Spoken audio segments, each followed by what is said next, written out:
objetiva y más, digamos, emocional y también un poco más de estrategia, ¿no? Menos conceptual y más de intentar ganar, ¿vale? Hoy vamos a jugar a la italiana, ¿eh? ¿Entendéis? Hoy hay que ganar el partido y entonces no importa cómo, ¿no? Entonces nos vamos a entrar en lo que es la dialéctica y en la negociación y la influencia. Antes nos hemos preocupado más de intentar convencer con razones y ahora las razones nos van a seguir importando, pero ya no va a ser el objetivo. El fin último no va a ser encontrar la razón, sino va a ser ganar la discusión, ¿no? Dice a la italiana por el contragolpe.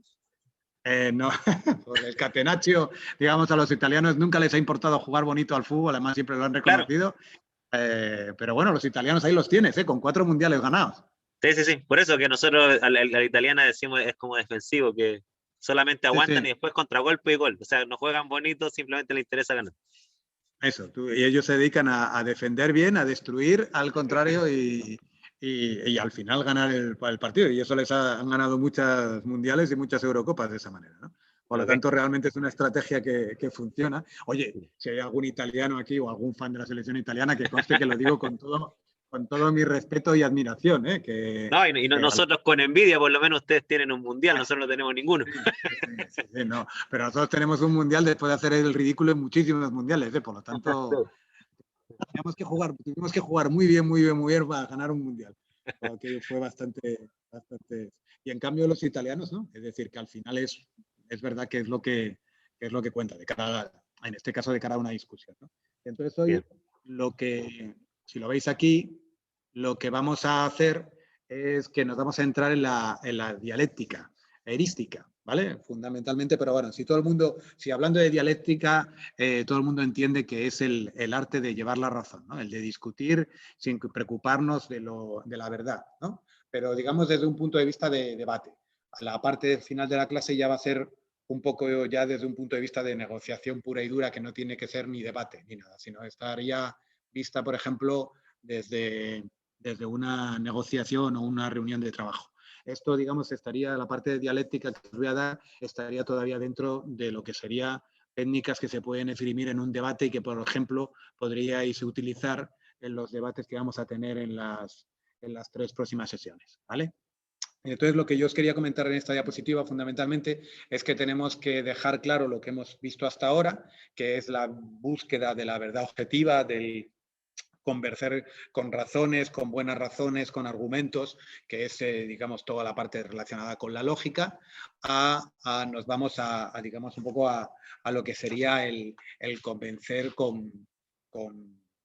vamos, que el fin último fuera convencer, ¿no? Que es la parte de la dialéctica. Aquí nos tenemos que dejar de la verdad objetiva, o sea, la verdad objetiva es simplemente accidental. Si realmente después de la discusión ha ganado la parte que desde un punto de vista argumental tenía razón, pues bien. Pero realmente lo que nos importa no es que gane la razón, sino que ganemos nosotros la discusión, ¿vale? Y esto es una cuestión que surge, esto digamos es la visión que tiene de la dialéctica que tiene Schopenhauer en el siglo XIX, y él lo justificaba por la naturaleza humana, ¿no? La naturaleza humana pues hace que en cualquier discusión, pues en un principio pudieras plantear tú la discusión como uno de los componentes de la discusión o del debate, como buscando lo que es la verdad, pero finalmente una vez que tú empiezas a discutir, la propia naturaleza humana hace que tú intentes ganar por tu propio interés, lo que es la discusión, y también por una buena cuestión de vanidad. Entonces, la propia naturaleza humana para Schopenhauer era lo que hacía que las discusiones, el fin último nunca fuera únicamente la verdad objetiva, sino que muchas veces la verdad objetiva fuera puramente accidental y realmente lo que se buscaba era tener razón por una cuestión puramente de vanidad, ¿no? Entonces, lo que se centraba Schopenhauer y muchos autores posteriores es digamos, dar una serie de herramientas que permitían, pues, vamos a poner el puntero, pues defendernos un poco de los argumentos y de los ataques del oponente, del adversario. Directamente él lo llama a la gente en el debate, no es el adversario de debate, sino es el oponente, ¿no? Es el enemigo, ¿no? Entonces, lo que tenemos que hacer es cómo podemos atacar lo que el adversario expone sin que nosotros podamos ser atacados, ¿no? Eso es lo que era fundamentalmente para él, para Schopenhauer, el debate. Y había dos maneras de refutar o de atacar las tesis del adversario, ¿no? Una es directa, que es atacar directamente a los fundamentos de lo que dice el adversario, y entonces nosotros lo que tenemos que hacer es afirmar que la tesis del adversario, de los argumentos del adversario, no son verdaderos. Y esto es porque lo que él está diciendo es directamente falso, o porque no la base de lo que dice es directamente falso, pero sí los argumentos que derivan de ellos sí son falsos, ¿vale? O sea, que finalmente nosotros atacamos un poco a la vía argumental directa del oponente. Pero también podemos hacerlo desde un punto de vista indirecto y podemos ir a las consecuencias. Es decir, podemos demostrar que utilizando la tesis del adversario la desarrollamos y vemos que se llega a contradecir con esa tesis una verdad que es, digamos, indudable, ¿no? Y entonces es llevarlo al absurdo. Entonces, si tu tesis contradice una verdad que es indudable, evidentemente tu tesis es incorrecta. Entonces, lo que vamos es a demostrar las consecuencias. Vamos a demostrar que no es verdad, pero por las consecuencias que tendría aceptarla, ¿no? Algunos de los casos comprendidos dentro de la tesis que el adversario ha defendido, pues no son ciertos. Entonces vamos directamente a las consecuencias de ello. Dicho de otra manera, podemos decir que la vía de refutar directa es una tesis donde nosotros decimos que lo que dice el adversario no es verdad, ¿vale? Pero no es verdad per se, por su fundamento. Y la indirecta sería que nosotros llegamos a demostrar que lo que dice el adversario, o la tesis del adversario, no puede ser verdad. ¿Vale? No puede ser verdad porque se contradice una verdad indudable o porque hay determinados casos donde se aplican donde no es cierto, ¿vale? O sea, en una vamos directamente a sus fundamentos, en otros vamos a sus consecuencias. Y entonces dentro del... Profesor, disculpe. ¿Sí? Dime. Antes de que pueda avanzar, tengo una duda con eso. Es que lo que pasa es que lo que está hablando ahora está relacionado, al menos con matemáticas, con los dos tipos de formas de demostrar una proposición en matemática, que bueno, como bien lo dijo, la demostración directa y la Sí. demostración por reducción al absurdo. Sí. Pero yo que ya llevo tiempo en la carrera, nunca la había entendido como una forma diferente, o sea, solamente eran como, entre comillas, algoritmos diferentes, había que hacer pasos distintos, pero al final era lo mismo, era como del mismo tipo. Entonces, ahora que usted las está diferenciando, no Sí. sé si tengan una naturaleza realmente diferente o solamente sea que sean formas distintas. Sí, no tengo muy claro, digamos, no he visto a qué te refieres concretamente, ¿no? Entonces no te podría, a ver, sí que evidentemente la demostración de que una razón matemática puedes entrar directamente a la propia razón matemática o aplicar la razón matemática y ver que no funciona en unas determinadas circunstancias, ¿no? En este caso, realmente el fundamento es muy parecido, como tú dices, es una forma indirecta o indirecta de refutar algo y, claro, evidentemente aquí no estamos en matemáticas, no estamos en 2 más 2. Entonces aquí son argumentos que siempre tienen más o menos fuerza, ¿no? Y entonces es más complicado porque, claro, en matemáticas es o no es.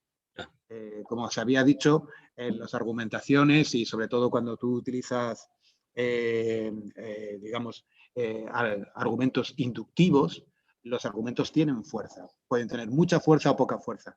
Entonces, claro, aplicar los mismos parámetros matemáticos a esto, aunque se llame igual, ¿vale? Y aunque el concepto sea el mismo, es muy complicado, ¿vale? Aquí, digamos, lo que atacaríamos sería, lo que te estoy diciendo es que podemos atacar directamente a lo que él utiliza, el adversario utiliza para basarse su argumentación, ir directamente a su base, ¿vale? Que puede ser más o menos verdad y que a lo mejor es verdad, pero él no la utiliza bien, que es lo que dice aquí, ¿no? Mediante el razonamiento que él utiliza para vincular esa base que está utilizando a su argumento, puede que no esté, esa cadena puede que no esté bien construida, ¿no? Sí. ¿Te acuerdas? ¿Puedo ver una cosa ahí? Sí, claro, por supuesto. Sí, lo que pasa es que claro, yo creo entender a lo que apunta el estudiante, porque claro, en matemáticas finalmente hay un procedimiento lógico deductivo para ver si la consecuencia es absurda o no. Entonces siempre sería como indirecto, o sea, desde el postulado a la consecuencia lógica y ver si se llega a una contradicción. En cambio, en lo que son temas factuales, que ahí está creo que la diferencia con la matemática, cuando son temas factuales, uno puede demostrar que un postulado, un axioma de tu razonamiento, ¿no es cierto?, es falso, sin recurrir necesariamente a la lógica deductiva, porque tú lo puedes contrastar con la evidencia directa, por ejemplo. O sea, tú puedes decir tu postulado es falso porque los hechos muestran que tu afirmación es falsa. Y tú no estás recurriendo a un procedimiento lógico deductivo de caer en un absurdo, ¿no? O sea, literalmente hay una contradicción con los hechos del mundo. Quizás ahí hay como un pequeño matiz con la matemática, porque la matemática, hasta donde entiendo, ahí me podrá corregir el estudiante, no puede hacer una contrastación directa con los hechos del mundo. Ahora, yo no digo que es fácil eso en ciencia, muchas veces es muy difícil contrastar con evidencia directa, ¿no es cierto? Pero lo que voy yo es que uno puede ir, digamos, a la refutación.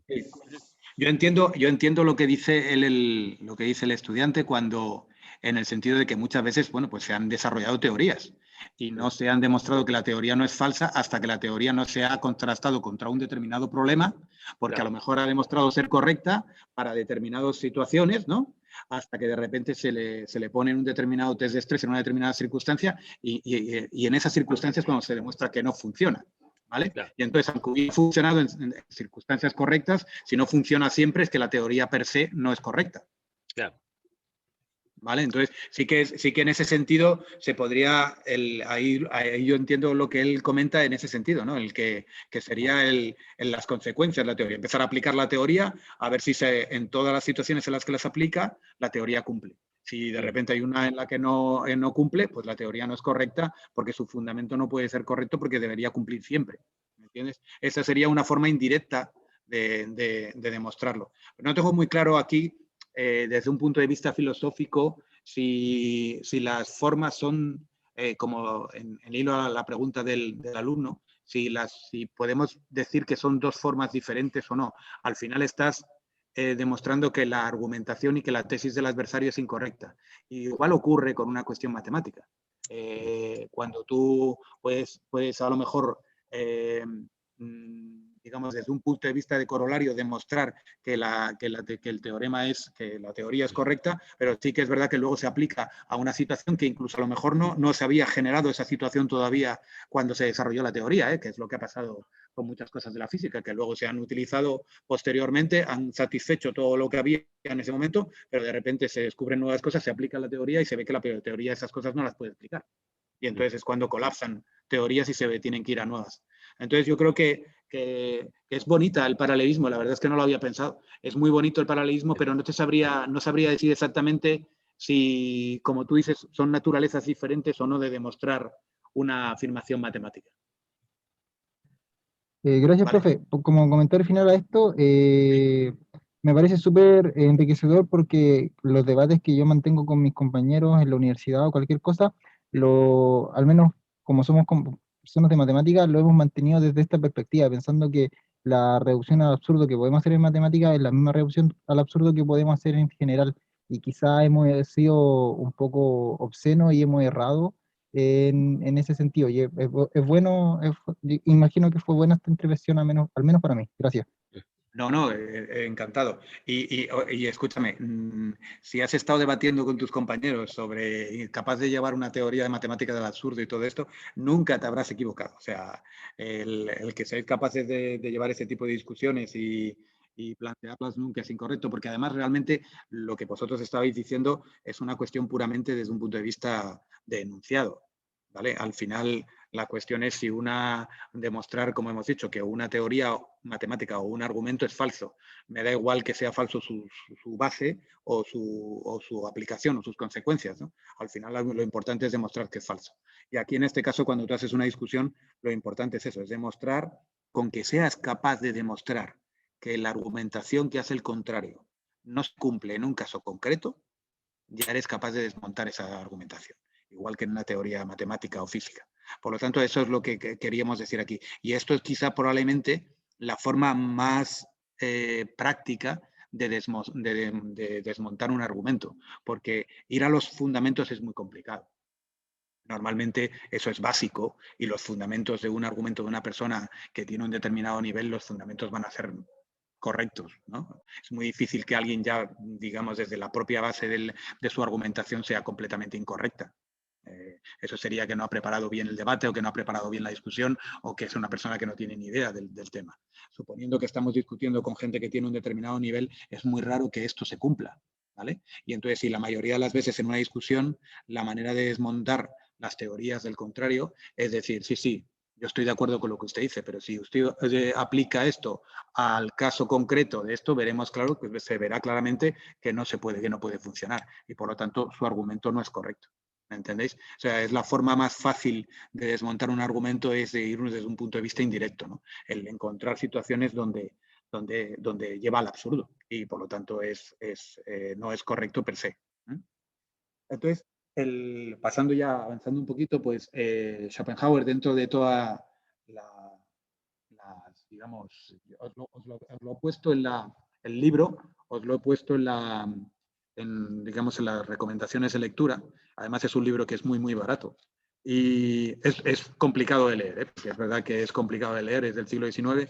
Y Schopenhauer lo que os quería comentar es que nos propone pues, una serie de estratagemas, 33 estratagemas, ¿vale? Bueno, de hecho, 37 estratagemas o estrategias que él llama para ser capaces de desmontar los argumentos del contrario. Yo os he escogido algunas aquí porque sería demasiado largo y además de que muchas de las estrategias que él propone son muy parecidas. Pero aquí os voy a dar unos determinados ejemplos, ¿vale? Con ejemplos prácticos para que veáis cómo se puede desmontar un poco la teoría de una persona, ¿no? Y cómo podéis utilizarlo en un debate y cómo los podéis utilizar en los debates que vais a tener en los próximos días y cualquier debate que lleváis a cabo. Una de ellas es la ampliación y es coger la teoría del contrario, la teoría del adversario y llevarla más allá de sus límites, ¿vale? Para que pierda validez. ¿Por qué? Porque cuanto más amplia es una teoría, más posibilidad sea de que esa teoría haya una determinada circunstancia que no cumpla. Eso ocurre también con las leyes de la física, ¿no? Y esto es una estrategia general que hay que llevar a cabo en los debates y en las negociaciones, que tenemos que intentar que nuestros argumentos generales sean lo menos generales posible y sean lo más limitados posibles. Cuanto más limitado es algo, más difícil de rebatir.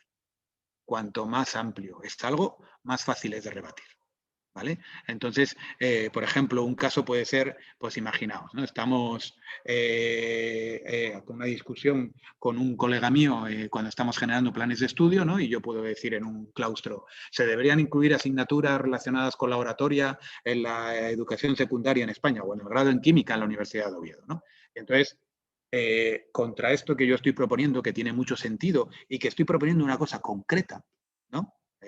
Con sentido y concreto y que por lo tanto, si el adversario puede elegir rebatirme concretamente lo que he dicho o intentar llevar lo que yo he dicho, ampliarlo demasiado para que pierda sentido, ¿no? Y entonces, por ejemplo, de hecho, no solo debería incluirse estas asignaturas, deberían incluirse relacionadas con la lógica, con la dialéctica, con el pensamiento crítico, la toma de decisiones, el manejo de recursos individuales. Entonces, lo que él hace es extender lo que yo he dicho de tal manera que al final sea inviable hacerlo. ¿Entendéis lo que os estoy diciendo? Yo propongo una cosa concreta y él lo que hace para rebatir mi teoría es cogerla y extenderla a cosas que yo no he dicho, pero la audiencia le va a quedar el pozo a la audiencia como que es imposible que hacer eso porque está pidiendo tantas cosas que sea imposible incluirlas.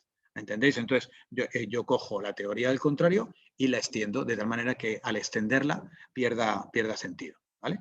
Otra forma de convencer y de refutar los argumentos del contrario es enfadarle, encolerizarle, ¿no? Si alguien se enfada, pues normalmente pierde los papeles y entonces ya no va a estar en condiciones de juzgar de una forma correcta, ¿no?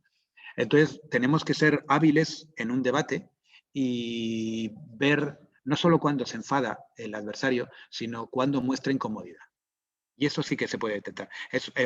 Hay algunos que son muy torpes y se enfadan y entonces es muy fácil atacarle porque ha demostrado claramente cuál es el tema que le enfada y entonces los adversarios van a ir a por ese tema.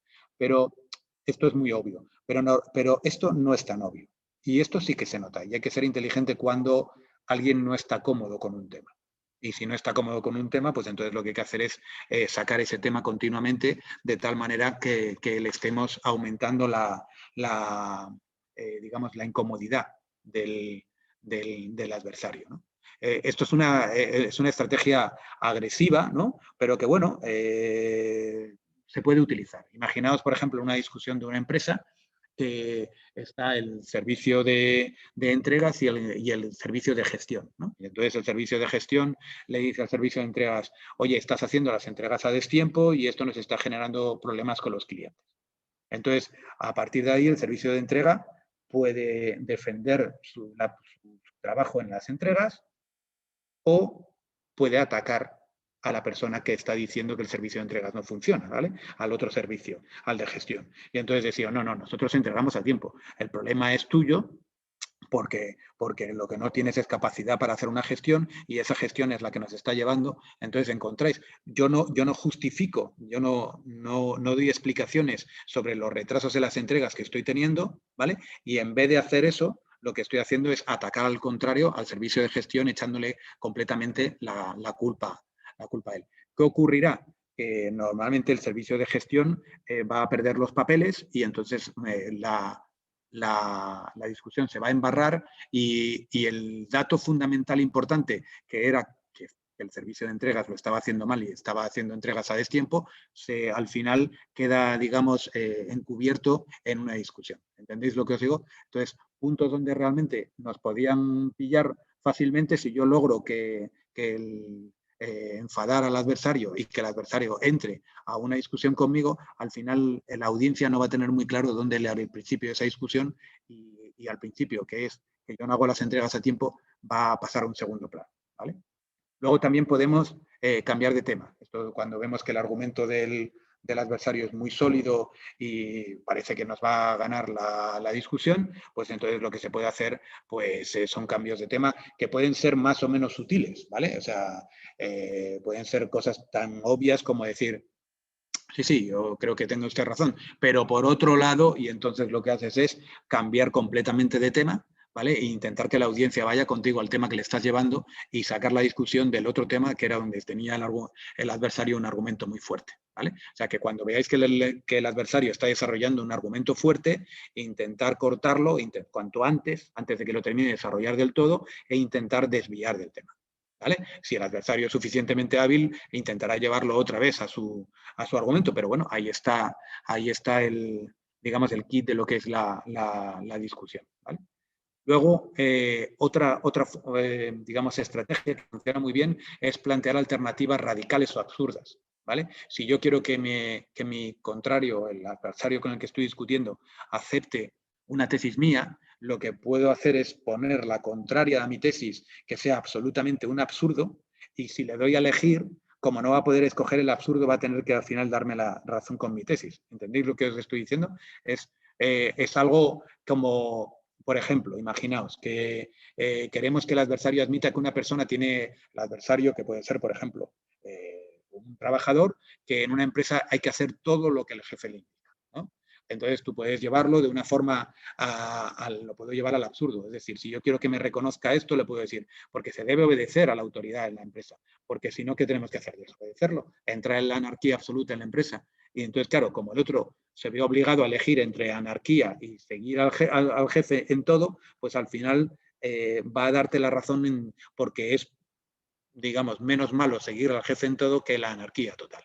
Cuando realmente lo lógico sería un punto intermedio entre hacer completamente todo lo que el jefe indica sin ningún pensamiento y la anarquía total. ¿Entendéis? Entonces lo que hacemos es, le ponemos un contrario a la tesis que quiero que admita, un contrario que es absurdo y le doy a elegir. Y entonces al final él va a tener que aproximarse a mi tesis para no elegir el absurdo. Y entonces ahí lo estáis llevando a vuestro lado, ¿vale? Luego, bueno, pues otra manera de hacer es, como las falacias, el ad hominem, es decir, es atacar al adversario. Entonces, cuando una afirmación del adversario es correcta, hay que intentar vincularla con algo del pasado del adversario o con algo que haya dicho en el debate y ver si hay alguna contradicción, ¿no? Entonces, bueno, esto, digamos, es muy obvio y muy grosero porque al final lo que haces es atacar, ¿no? Por ejemplo, imaginaos, yo puedo tener una discusión, yo en este momento tengo una hija adolescente y Y yo puedo estar hablando con un colega mío que puede no tener hijos, pero puede tener perfectamente una opinión sobre algo y sobre la educación de un hijo. No tienes por qué tener hijos para poder tener una opinión sobre algo. Y entonces, yo, después de que él me diga algo, yo le puedo decir, tú no me puedes dar consejos sobre mi hijo adolescente porque no eres padre y además nunca has querido ser. Es decir, estás atacándole, ¿vale? Para quitarle, digamos, el prestigio y el, como el derecho a poder criticarte, cuando no es correcto. Es decir, lo que te ha dicho puede ser correcto o no correcto, pero es completamente independiente de que él tenga hijos, no los tenga, haya querido tenerlos o no los tenga. Si nos vamos como en las clases del principio realmente a estudiar los argumentos per se, deberíamos estudiar el argumento que me ha dicho y no que me lo pueda decir él porque tenga o no tenga hijos. ¿Entendéis? Eso es una forma de desviar la atención, pero que es muy potente de cara a una audiencia, ¿no? Porque parece como que le estás quitando él digamos, la autoridad, ¿no? Para poder dar una opinión a ese respecto. Luego también se pueden forzar las consecuencias. Este sería como, digamos, la refutación indirecta que os había comentado antes, pues sería la estrategia que se basaría mucho en esto. ¿Verdad? Disculpa, Jorge, ¿Sí? que hay una pregunta aquí en el chat que aquí Sí. Dani dice que algo parecido pasa en el caso cuando las mujeres, me imagino en el caso de esto del tema de la natalidad o del aborto, dicen la frase Sí. no útero, no opinión. O sea, no tienes útero, no puedes opinar en el fondo. Sí, es un tema muy complicado porque, bueno, pero me voy a arriesgar y voy a dar mi opinión. Como os he dicho antes, las opiniones son independientes y, como os he dicho a lo largo de las clases, son independientes de las personas que lo dicen. ¿Vale? Tú puedes tener una opinión de un tema, independientemente que seas madre, que seas hijo, que seas padre, que seas mujer, que seas hombre, lo que sea. No hay que juzgar. Es un error pensar que un hombre no pueda tener una opinión sobre el aborto. Es ridículo no pensarlo, ¿no? Y si la cuestión es contrastar esas opiniones. Esas opiniones hay que ponerlas sobre la mesa y hay que contrastar con las otras opiniones y ver si son correctas o incorrectas. Y al final hay que ver, porque en este caso sí que queremos ir a la verdad. No queremos ganar la discusión. Si en este caso queremos ir a la verdad, lo que hay que hacer es desmontar la argumentación y ver si hay razones o no hay razones y si se puede creer en ello o no se puede creer. No, independientemente de quién lo diga. ¿Vale? Y igual que os digo en el aborto, en cualquier otro tema. Claro, es que Jorge, creo que la pregunta, y ahí dime Dani si te interpretamos bien, viene porque al menos la impresión que tengo yo en lo que tú estás planteando acá de esta estrategia dialéctica es que en última instancia detrás de cada una de estas estrategias hay una falacia. Sí, sí, claro. Sí, sí. Si os fijáis, claro, incluso... entonces como tú decías, este es un partido de ajedrez, o sea, desde un punto de vista de la lógica formal y la verdad objetiva, está mal, creo yo, al igual que tú, ¿no es cierto? Decir sí, esto. no útero, una opinión. Pero Sí, desde sí. un punto de vista de la Igual que estrategia no dialéctica, hijo, es no válido. opinión. Claro. Sí, sí, no, está claro, eso es lo que os estoy diciendo. O sea, desde un punto de vista de búsqueda de lógica, de búsqueda de la verdad, solo importa el argumento. Desde un punto de vista de dialéctica y de llevar la discusión en un debate político o en un debate social o no sé qué, yo entiendo que es un argumento fuerte. ¿Vale? Es igual que esto que os estoy diciendo aquí. Mi amigo me puede dar mi opinión sobre mi hijo adolescente y no tiene por qué ser padre. O sea, evidentemente. Pero es verdad que cuando a lo mejor estamos discutiendo un grupo de amigos y el que no tiene hijos dice algo y yo digo delante de mi grupo de amigos que también tiene hijos, tú no me puedes decir nada porque no tienes hijos, a lo mejor a los que tienen hijos como yo se sienten identificados con lo que estoy diciendo sin entrar a valorar que realmente es una tontería porque puede tener una opinión sin tener que tener hijos. ¿Entendéis? O sea, pero yo puedo que esté ganando la discusión delante de la audiencia utilizando este argumento. Es un argumento poderoso al final. Cuando vas digamos, a la formación, a la ascendencia, al género, a cualquier cosa del contrario. ¿Vale? Y estoy completamente de acuerdo con lo que decís. Al final, es verdad que la mayoría de esas estrategias son falacias todas.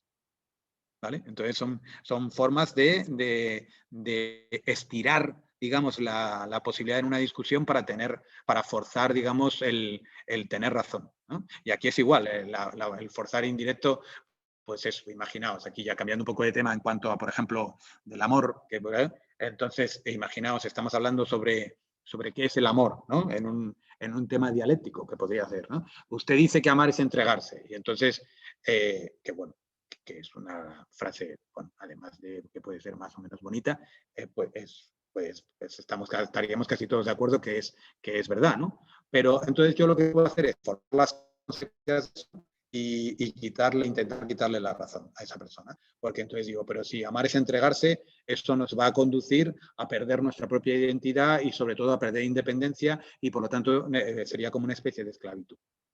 ¿Vale? Entonces yo lo que estoy haciendo es coger una frase de alguien que la ha limitado y él no ha forzado las consecuencias, pero yo sí, yo voy a forzar esas consecuencias que él no las ha dicho, y lo que voy a hacer es decir que si esto es así, entonces el amor sería una esclavitud y por lo tanto no sería bueno.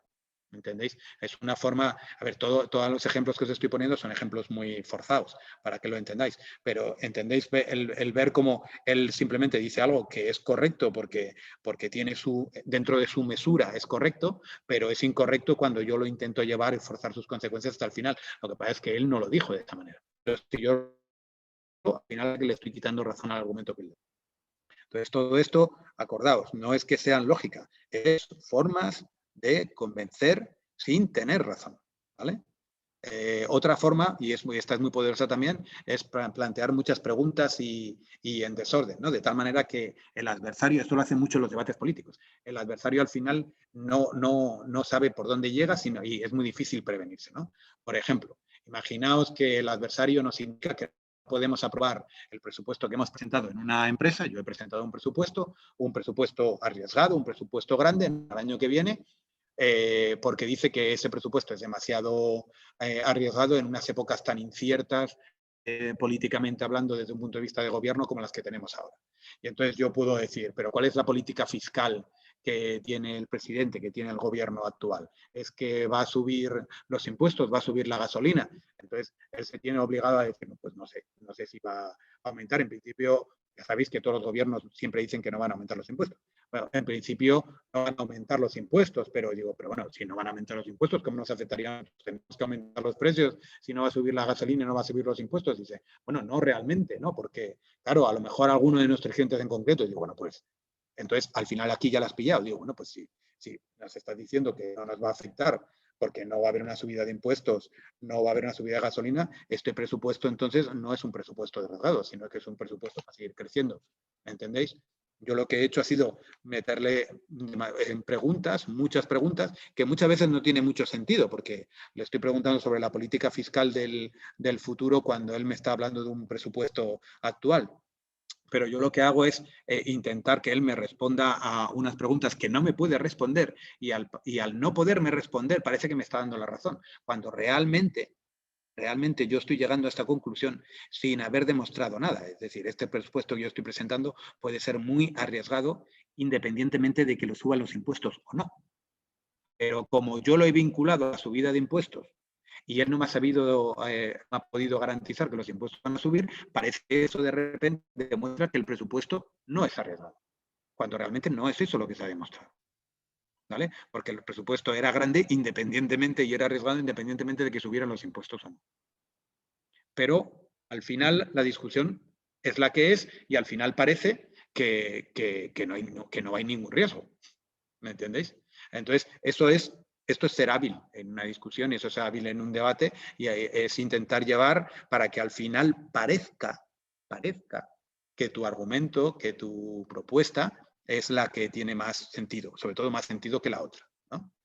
Pero en cuanto a unos consejos así en una discusión y debate, ya dejando las estrategias de Schopenhauer, ya os digo, si veis, echáis un vistazo al libro que teníamos en la bibliografía del curso, veréis que hay hasta 37. Yo os he escogido las que me parece que tienen más fuerza, ¿no? Pero yo, en cuanto a unos consejos de una discusión y debate, que además también lo dice el propio Schopenhauer, dice, en una discusión siempre vas a perder cuando discutes con alguien que tiene un nivel, o siempre vas a perder aquí me he equivocado, o sea, porque aquí esta diapositiva, con alguien que no tiene un nivel de conocimiento similar, ¿no? O con alguien que tiene una inteligencia limitada, ¿vale? Esto lo corrijo cuando os lo pase. Quiere decir que si discuto con alguien que tiene mucho menos conocimientos que yo, o una inteligencia, a lo mejor, o una formación más pequeña que la mía, lo más probable es que yo vaya a perder esa discusión. ¿Por qué? Porque en todos estos casos las discusiones se convierten en una lucha de argumentos malos, porque cuando a ti te argumentan mal, es muy difícil rebatir un argumento malo. Cuando el argumento roza el ridículo, porque no tiene ningún sentido, es hasta difícil rebatirlo. Es muy difícil rebatir un argumento bueno, pero es muy difícil rebatir un argumento muy malo, ¿vale? Y entonces al final entras como que tú intentas rebatir argumentos que son tan malos que al final parece que estás tú argumentando mal. Entonces, al final el adversario tiene las de ganar porque va a parecer que no gana nadie, ¿vale? Y cuando la persona, pues, está claro que cuando tú estás debatiendo con una persona que está mucho menos preparada que tú tienes muy poco que ganar y tienes mucho más que perder. Por lo tanto, el consejo de Schopenhauer muchas veces lo que acababa el libro era en decir que ojo con quién mantienes debates. Y si mantienes esos debates, ojo a qué nivel lo mantienes. No lo subas el nivel porque entonces realmente lo que va a hacer es que va a parecer que el debate, que el adversario va a tener mucha más razón de la que tiene. Simplemente porque ha llevado el debate a donde le interesa a él. Es decir, a un debate que esté más basado en el ataque personal, en argumentos malos. Entonces, todo lo que sea eso, al que una persona que está bien formada y con argumentos sólidos, le va a venir mal, ¿vale? Entonces, eso es una cosa en la que tenemos que digamos, tenerlo en cuenta. Y ahora ya, la última parte de la clase, lo que me gustaría es no hablar tanto de lo que sería la dialéctica, el debate en sí argumental, sino ya un poco la negociación y como medio de influencia, ¿no? Otras cosas que podemos utilizar durante una discusión para llegar a tener influencia, ¿no? Y hay una frase muy bonita, bueno, muy bonita, no sé si es bonita o no, pero vamos, que es real, está claro, ¿no? Que en una negociación si quieres ganar tienes que renunciar a la victoria. Es decir, la victoria total es muy difícil que la tengas. Y entonces lo que hay que hacer es lo suficientemente listo para saber hasta dónde tienes que llegar y si consigues esos objetivos que tienes, entonces has conseguido ganar la negociación. Es muy difícil que en una negociación tú te den la razón absolutamente en todo. Entonces la cuestión es qué estás dispuesto a perder y tenerlo muy claro qué es lo que estás dispuesto a sacrificar en una negociación para que lo que realmente es indispensable, digamos, se apruebe. Y que, por lo tanto, tú al final tengas la victoria en tu discusión porque lo que realmente te importaba has conseguido aprobarlo, ¿vale? Entonces, para preparar una negociación, tenéis que definir claramente vuestros intereses antes que nada. Tenéis que haceros esta pregunta a vosotros mismos y tener clarísimo qué es lo que queréis conseguir, ¿vale? Y dentro de esa lista de querer conseguirlo, que sea una lista jerarquizada, donde vosotros tengáis unas condiciones principales que son irrenunciables y que tenéis que conseguir, y otras que son secundarias y opcionales, que es con la que podéis negociar, ¿vale? Estas son las que se pueden ceder. Y entonces esto es lo que nosotros vamos a utilizar para conseguir las principales, ¿vale? Y igual que nosotros tenemos que tener claro lo que queremos y lo que es fundamental para nosotros y secundario para nosotros, tenemos que tener claro eso mismo, ¿vale? Pero en el contrincante. Si sabemos para lo que el contrincante es indispensable y para nosotros eso indispensable del contrincante es admisible, entonces ya tenemos la negociación ganada en el sentido de que vamos a poder llegar a un acuerdo. ¿Por qué? Porque él lo que me va a pedir yo lo puedo tolerar. ¿Entendéis? Entonces tenemos que tener también muy claro no solo lo que queremos, sino lo que quiere el contrincante. Y hay que diseñar una estrategia y un plan de acción. Es decir, es imposible empezar una negociación en la que vayamos a tener éxito si no la hemos preparado. O sea, necesitamos tener muy claro esto, la estrategia que vamos a llevar, nuestros intereses principales y secundarios y los intereses principales y secundarios del contrincante para poder llevar a cabo con éxito una negociación. Tenemos que, en una negociación, es muy, muy importante hablar de forma clara, objetiva y fluida. Cuando ya lo habéis visto en alguna discusión, en algún evento público, cuando alguien habla dubitativo, que le tiembla la voz, por lo que sea, por nervios o por inseguridad, es muy difícil que esa persona gane cualquier tipo de negociación o debate. Entonces, tu forma de hablar tiene que ser clara, tiene que ser objetiva y tiene que ser fluida. Y esto es muy importante. No tenemos esto que os había dicho, vosotros tenéis que conocer los objetivos principales del contrario.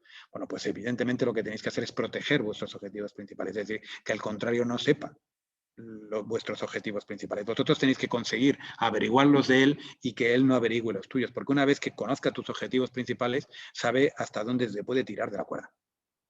¿Entendéis? Entonces, eso es muy importante, que yo sepa sus limitaciones, pero que él no sepa las mías, ¿vale?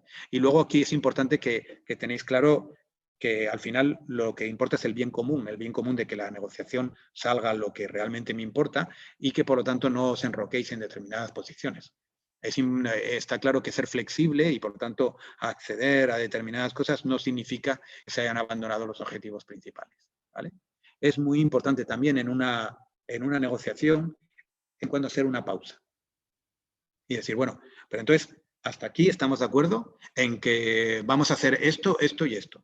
Parece mentira, pero esa frase hace ver a la gente que durante el tiempo que se lleva negociando se ha avanzado algo y que se ha decidido esto. Y esto es muy importante porque en una negociación es algo que se va construyendo poco a poco. Y entonces hay que tener muy claro lo que se ha construido hasta ahora para seguir construyendo. Si no está claro lo que se ha decidido hasta ahora, es muy difícil que podamos seguir creciendo, ¿vale? Y entonces cada poco es bueno parar la negociación y sintetizar lo que se ha hecho hasta ahora. Y hacerlo desde un punto de vista positivo, el hacer constancia de los avances parciales, ¿vale? Y hay que hacer resultados que sean aceptables, ventajosos para todos, es lo que se había dicho. En una negociación, si quieres ganar la negociación, quiere decir que el adversario te va a dar la razón, o la audiencia en la que tú estás haciendo esa reunión, ese debate. Y por lo tanto, es muy raro que si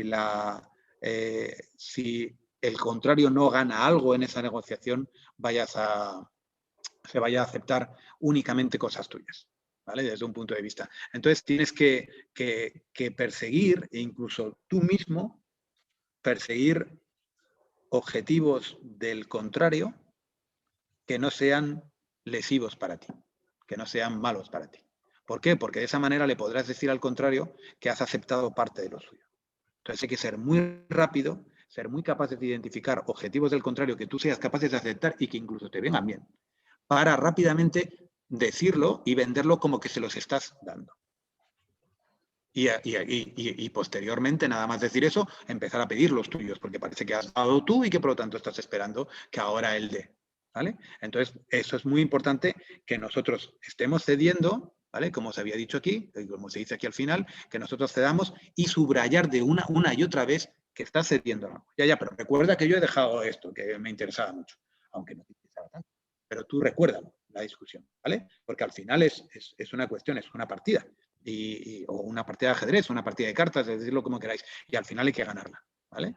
Entonces hay que ¿perdonar? ¿Sí? ¿Sí? No, Jorge, aquí bueno, están citando parece que citan al libro de El arte de la guerra, que el autor no sé cómo se llama, de Sun Tzu, algo así, ¿no es cierto? Claro, respecto a que dice, conoce a tu adversario y ganarás todas las batallas. Conócete a ti mismo y a tu adversario y ganarás todas las batallas. Fíjate que respecto a como las fuentes, ¿no es cierto? Porque tú citas a Schopenhauer, aquí están citando a Sun Tzu. Pues para mí la fuente de la negociación es la película El Padrino. No, no sé si las generaciones jóvenes habrán visto esa película que algunos consideran la mejor de la historia, El Padrino. Sí, lo que es es verdad que las negociaciones que se llevan a cabo, bueno, de hecho las tres, en la trilogía entera del Padrino, es una negociación permanente, ¿no? Sí, es un ejemplo claro de lo que es negociación. Lo que pasa es que ahí cuando ven que no van a tener razón, lo que hacen es eliminar el contrario completamente. Claro, pero el punto 3, el punto 3, Don Corleone, que es como el padre de la familia, en una parte le dice a su hijo, porque cometió un error en una negociación, le dijo a los adversarios que quería. Y él después lo llama a un rincón y le dice, nunca le digas a tu adversario qué estás pensando, nunca. Sí, al final es que todo esto no deja, es que yo lo estoy planteando como una discusión, pero puede ser una batalla, puede ser, todo es realmente es lo mismo, ¿no? Y es que es fundamental que el contrario no llegue a saber exactamente qué es lo que para ti es fundamental. Porque una vez que lo conozca, ya está, él te puede dar únicamente eso y no darte nada más. O sea, te tiene cogido, ya no puedes negociar nada más porque él sabe que lo que va a ir o va a ir a por ello, contra eso que tú quieres de una forma indispensable y te va a obligar a aceptar el resto de lo que él quiere, ¿entiendes? O sea, es muy importante que tú mandes globos sonda de cosas que te resultan también interesantes, que es lo que digo yo aquí, plantear algunas exigencias, incluso algunas exageradas, para luego ceder en esa exigencia e ir más o menos a donde tú pensabas, ¿no? A donde tú pensabas ir. Entonces, una vez que tenemos esto, ahora os voy a comentar un poco cómo llevarlo a cabo desde un punto de vista físico, ¿no? De discusión en estos 10 minutos que nos sean, ¿no? Es decir, para que esta negociación finalmente acabe en una influencia, esto significa que durante esa discusión nosotros tenemos que controlar muy bien las emociones, tenemos que, como hemos dicho antes, conocer a nuestro enemigo, ¿vale? Y utilizar recursos persuasivos. ¿A qué me refiero? Bueno, pues controlar las emociones, lo que estaba diciendo antes. Aquella gente que es capaz o que no es capaz de hablar sin interrumpir, que está hablando impulsivamente, que lo hace de una forma subjetiva y radical, con todo el tiempo repitiendo lo mismo y como bloqueándose. Esa gente es imposible que hagan una discusión delante de una audiencia. ¿Por qué? Porque no, la audiencia siempre huye de este tipo de gente.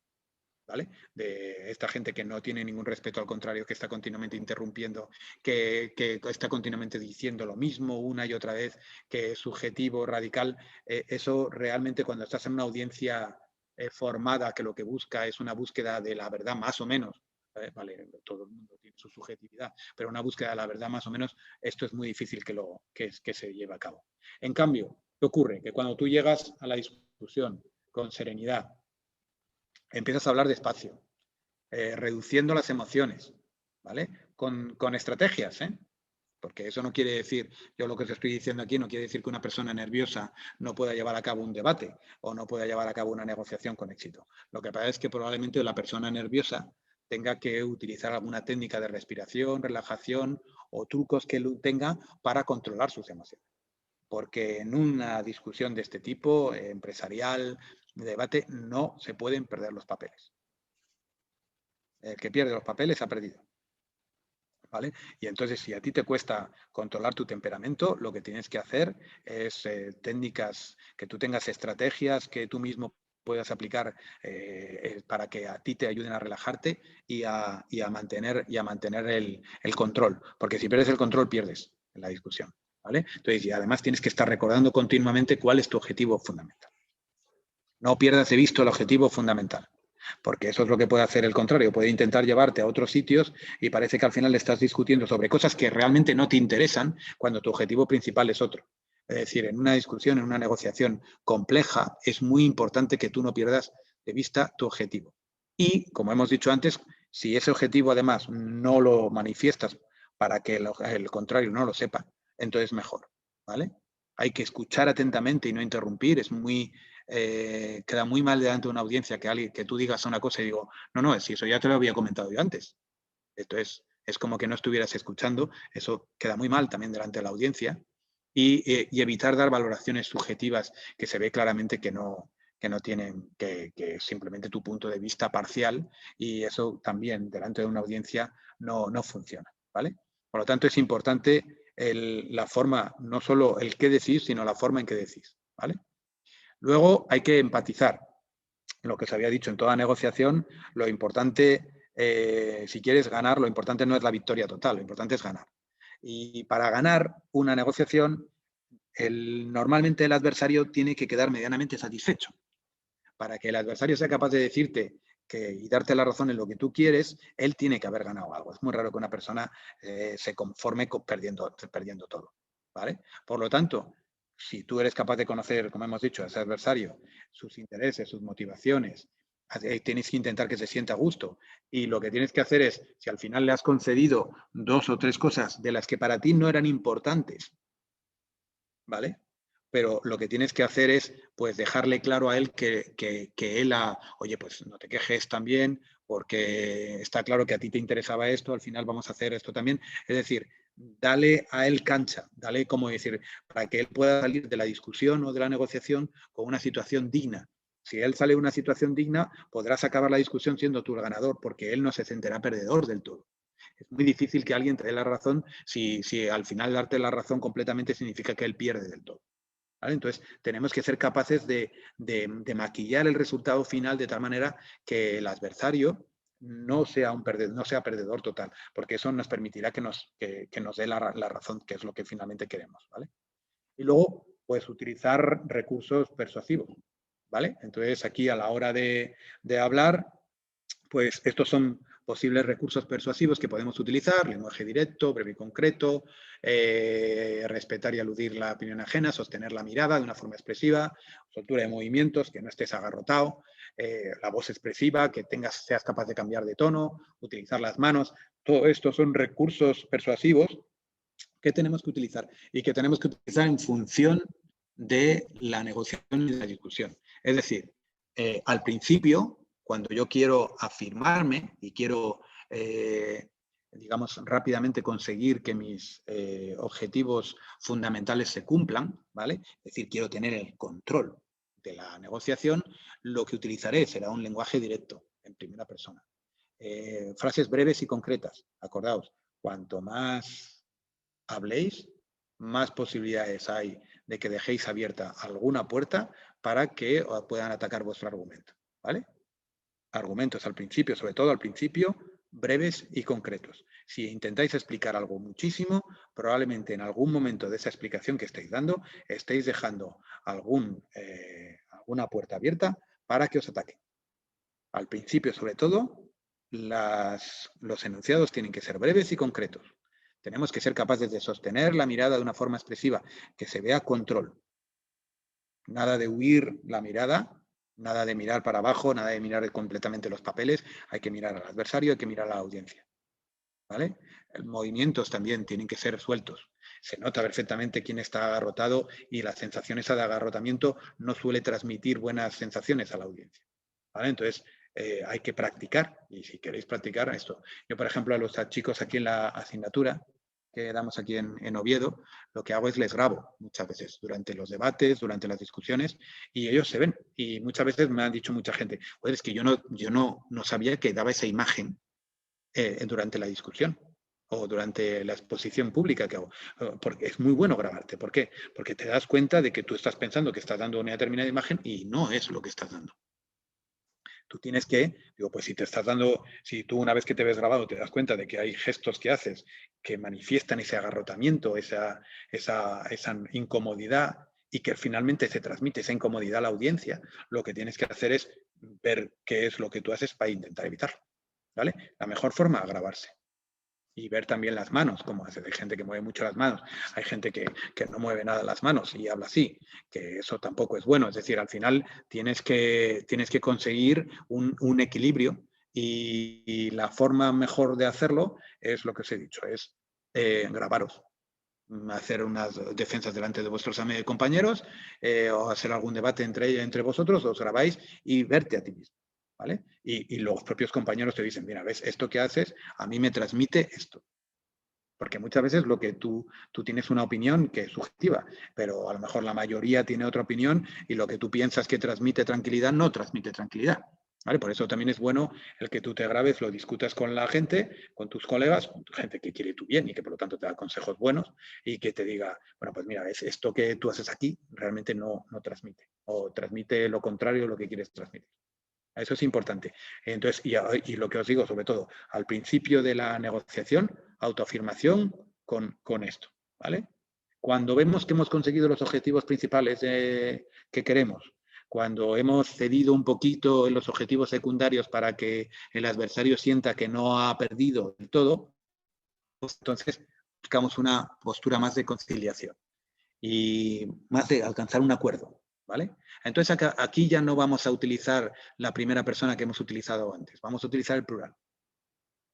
¿Vale? Cuando ya estemos en el momento de acordar cosas, digo, bueno, pues entonces acordamos, tú al principio dices, no, lo que está claro es que yo quiero que, ¿no? Pero luego al final es, entonces lo ideal sería que acordemos o vamos entonces a hacer esto para, es decir, pasas del singular que exige al principio en un lenguaje directo, concreto, breve, a un plural inclusivo, donde estás metiendo al adversario también en tu ganancia y por lo tanto el adversario no se siente, digamos, discriminado, ¿vale? Y entonces estás respetando y estás aludiendo a su opinión, le estás incluyendo en tu plural.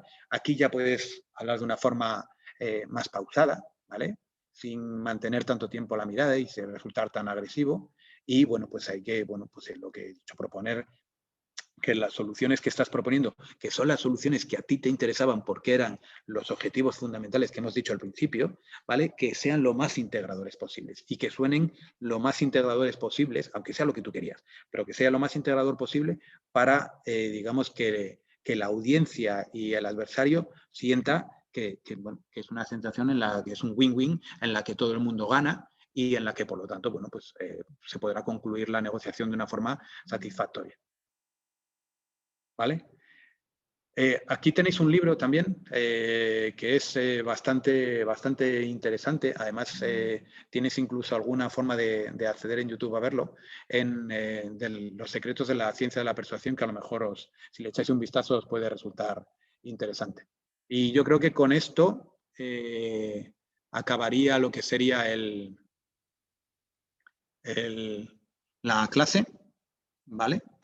Y lo que me gustaría era dejar dejar estos 5 minutos para ver si alguien tiene alguna duda con respecto a los debates que vamos a empezar la semana que viene.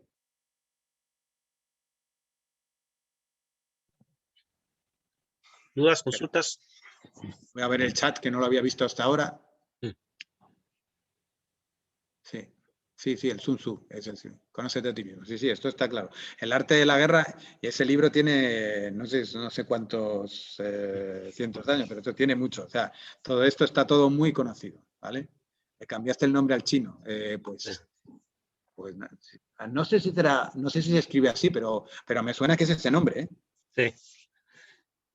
Bueno, a mí lo que me quedó claro es que negociar no es firmar un acta de rendición, digamos, porque claro, que mucha gente se malentiende esto de que se convoca a negociar a una mesa y después no se llega a ningún acuerdo y normalmente una de las partes dice es que no nos escucharon todas nuestras propuestas, o sea, quería que le aceptaran o todo o nada. Entonces, claro, que quería un acta de rendición en el fondo. Sí. Mira, aquí en España está ocurriendo esto ahora, ya sin entrar a valorar opiniones políticas, que sí que la tengo y si me la preguntáis os la voy a dar, pero sobre el independentismo de una región de España, de Cataluña. Sí. Bueno, pues que llevamos con la cantinela esta, pues llevamos 15 años y al final siempre se dice que no hay manera de negociar con el Estado español porque, claro, pero ellos la negociación la plantean en decir, nosotros queremos la independencia sí o sí.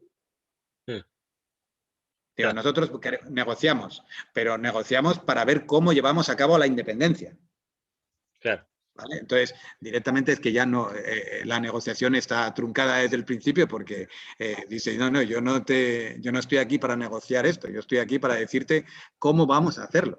Y entonces, claro, estamos uno hablando para un lado, otro hablando para otro y no se llega nunca porque nunca, si no, está claro que si dos personas no quieren llegar a un acuerdo no lo van a llegar nunca, por mucho que sea de negociar. Claro. Ese caso que das tú, fíjate que en Latinoamérica, esto es una opinión, obviamente criticable. Sí. Yo creo que siempre hemos pecado de esto, de que en Latinoamérica más que la negociación se valora la revolución. Tenemos esta concepción media guevariana de las reivindicaciones sociales. Entonces, que las reivindicaciones sociales, siendo justas muchas de ellas, más que conseguirlo a través de una negociación, se consigue a través de la revolución. Entonces, claro, si tu eslogan es patria o muerte, no hay nada que negociar. O sea, tú quieres pelear y aniquilar al otro, digamos, o morir en el intento, digamos. Entonces, ahí no hay nada que negociar. O sea, eso no es una negociación. Entonces, por eso les digo al estudiante, independiente de cómo valoren esto, si ustedes quieren meterse en una revolución o en una negociación, pero no confundan los dos términos, no esperen una negociación de una revolución, porque la revolución no es una negociación. Entonces, y nunca va a acabar, y nunca acaba en negociación, no. o sea, la revolución acaba con la aniquilación del rival. Sí, la aniquilación del rival. Sí, por definición, algo que empieza por revolución nunca puede acabar en negociación, porque ya, en cambio, una negociación sí que puede truncarse en revolución al final si no funciona. Pero Sí. yo agotaría primero la parte de pensar. Colapsar un sistema y destruir un sistema para cambiarlo, está claro que cuando el sistema no funciona completamente, pues es la única forma de hacerla. Pero también es verdad que eso tiene un costo muy alto. Y en términos de juego de ajedrez, como dices tú, mi opinión es que el peligro que han tenido, al menos en Latinoamérica, muchas concepciones revolucionarias para generar cambios sociales, es que siempre pecan de una cuestión ingenua, que nunca proyectan la respuesta del rival. Siempre dicen, yo voy a hacer la revolución, y nunca se cuestionan, ¿y cuál va a ser la respuesta del rival ante tu revolución? Y ahí es donde prácticamente todas las revoluciones latinoamericanas han terminado en fracasos sanguinarios. O sea, yo no conozco ninguna revolución latinoamericana que haya funcionado. Ninguna. Hombre, el régimen cubano, a lo mejor la revolución cubana en su momento funcionó. Fue medianamente rápida, y el problema de la revolución cubana es que no acabó en democracia, ¿no? Que es una pena. Entonces, no acabó en democracia y acabó en una respuesta que era obvia, que era la respuesta norteamericana del bloqueo económico. Que ellos le llaman embargo, no le llaman bloqueo. Digamos. Y claro, y esa respuesta, si tú no te la esperabas, con todas sus consecuencias, quiere decir que fuiste un mal estratega revolucionario. Ahora, si tú te la esperabas y estás dispuesto a comerte las consecuencias, bien. Claro, pero ahí es lo que estamos hablando, por ejemplo, de una mala negociación, ¿no? Claro. Si a lo mejor Fidel Castro, después de la Revolución Cubana, hubiera accedido a determinadas sesiones simplemente democráticas, como dar elecciones. De hecho, el Che Guevara marchó decepcionado de Cuba por eso, ¿no? Porque al final no quedó en el pueblo, sino quedó en una parte del pueblo. Entonces sí, ahí se podía haber solucionado. Pero sí, la Revolución Cubana es una parte bonita de una de las revoluciones que sí que fueron bonitas y funcionaron. Y es una pena que luego al final se enquistara. Claro. Y eso que estamos entrando ya en temas políticos que son muy cuestionables, que no digo... Yo no digo que el capitalismo brutal ni nada, no estoy dándole la razón a Estados Unidos para nada, pero bueno, sí que es verdad que fue una situación muy brusca, y entonces así es difícil negociar. Sí. No, lo que pasa es que yo menciono esto porque en Chile en este momento hay un gran movimiento social y hay cambios bien grandes, ¿no es cierto? Y creo que se vienen cambios más grandes aún. Y afortunadamente, desde mi punto de vista, se está haciendo a través de un proceso democrático. El asunto que yo todavía no veo muy claro es estas mesas que se están transformando, que son las mesas constituyentes de la nueva constitución. No sé si tienen un plan de negociación. Yo todavía los discursos que veo son discursos revolucionarios más que de negociación. Todavía no veo un discurso de negociación. A lo mejor están aplicando la estrategia que dices tú, no están dando a conocer sus objetivos. Y lo que habíamos dicho, ¿no? El proponer, exigir determinada cantidad, sabiendo que no es imposible, y entonces al final reduces, digamos, lo que quieres conseguir. Claro. Bueno, a ver, por lo que yo estoy leyendo en los periódicos, que evidentemente desde fuera lo que me llega es lo que me llega, pero tiene bastante buena pinta. Dentro de todo lo que se está llevando a cabo con mucha tranquilidad, ¿no? A ver Perú cómo acaba, porque he estado viendo que al final ¿quién ha ganado? No sé, porque hasta ayer había una diferencia de miles de votos. ¿No? Sí, por eso te estoy diciendo. Eso también, pinta mal. Sí. A ver qué hay. Pero bueno, yo quería preguntarle a los alumnos si tenían alguna duda con respecto a los debates. Si no, que nos manden algún mail a lo largo de esta semana. A mí me había llegado un mail, Jorge, que te lo iba a comentar. No recuerdo de quién. No sé si está presente. Del tema del orden de las exposiciones, ¿ya? Porque ya están definidas en un papel, ¿no es cierto? Pero había un estudiante que me dijo si se podía negociar el orden. En el fondo, que los que están en segundo día fueran el primero, por un tema de unos laboratorios que querían asistir y no querían perder. No hay, escucha, no hay ningún problema mientras venga con el aprobado, vamos, con esto de todos. Si todos están de acuerdo, yo puse que el primer día fuera A contra B, C contra D, por un puramente por orden, vamos, ¿me entiendes? Pero que yo no tengo ningún interés en que los dos debates del primer día sean esos y los dos debates del segundo día sean O sea, si se ponen de acuerdo ellos, bien. Sí. Si se ponen de acuerdo ellos, perfecto. Yo no tengo ningún problema. Mientras la próxima sesión tengamos un número de debates programados. Claro, pero lo que sí tienen que hacerlo es decidirlo si lo van a cambiar ya. Porque no vaya a ser que a alguien se le diga que pensaba que tiene que debatir dentro de 15 días, que le digan el viernes, ¿no? Que tiene que debatir el lunes. Entonces, que todos estén enterados y de acuerdo del cambio. Si no, se mantiene lo que fijó Jorge. ¿Que ellos tienen los mails de todos? O sea, quiero decir, están entre ellos en contacto, si ellos están en contacto y mandan un mail y te mandan un mail, yo no tengo ningún problema con el orden, de verdad, ninguno. Si no aprovechen el chat para intercambiarse los mails, pero la idea es que si ustedes quieren reestructurar el orden, pero se ponen de acuerdo entre ustedes, porque tienen que estar todos de acuerdo. De hecho, ese forma parte de nuestro reglamento interno de la universidad, que cualquier cambio en las condiciones de evaluación se hace solamente en el acuerdo completo de los estudiantes del curso. Entonces, claro, yo lo que no quiero es que llegue el lunes de la semana que viene y que llegue alguien y dice, oye, es que me han dicho que yo tengo que debatir mañana y yo no lo he preparado porque yo pensé que era dentro de una semana. Eso no puede pasar. Eso no puede pasar. Entonces hay que dar la responsabilidad en ustedes si logran un acuerdo o no, si no se mantienen las condiciones. Pues muy bien. Pues bueno, entonces ya la semana que viene empieza lo bueno. Ahí, a partir de ahora ya Waldo y yo ya nos dedicamos a disfrutar con palomitas, a ver el debate y a ver... Y nos morderemos la lengua para no dar nuestra opinión en esos temas. Porque en todos los temas yo tengo una opinión también. Por supuesto. No, pero acordaos que después de cada debate, y eso es verdad que yo lo he hecho alguna vez, los debates van a durar 20-25 minutos, los cortamos y siempre hay como 10 minutos en el medio. Es decir, que fuera una vez que ya ha acabado el debate y ya se está llevando a cabo la evaluación, ¿vale?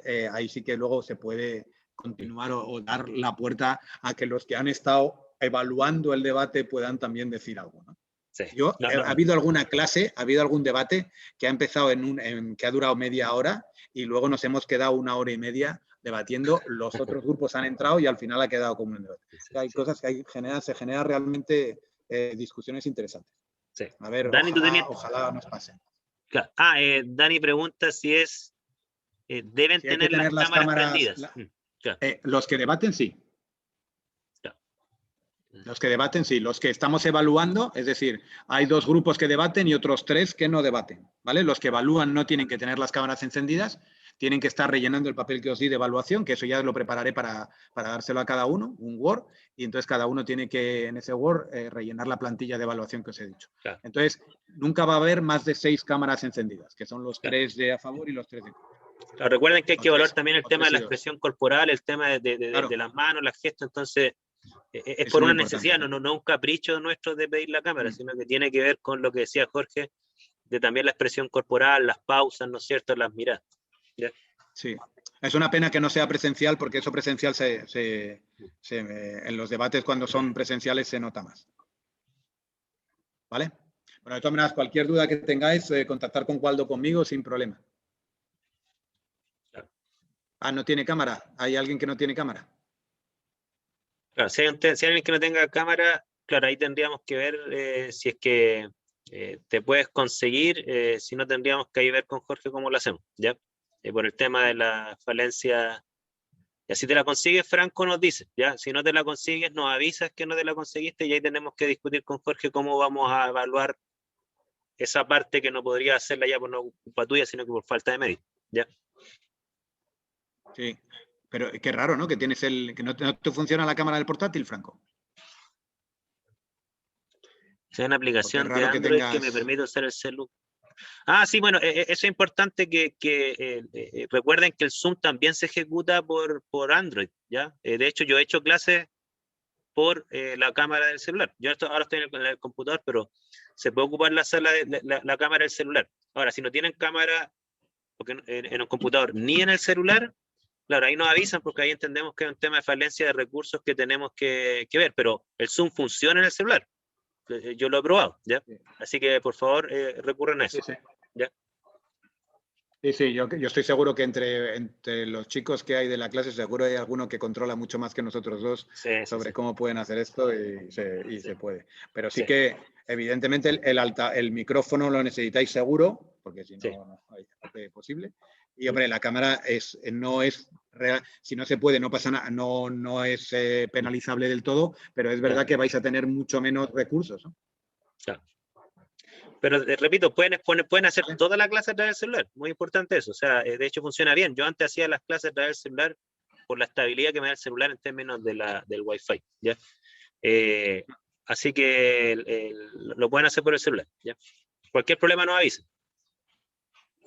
Muy bien. Gracias, Jorge. Pues un placer. Cuidaros. Nos vemos entonces dentro de una semana. Chao, Un chao. abrazo. Chao, profe. Gracias. Adiós, adiós.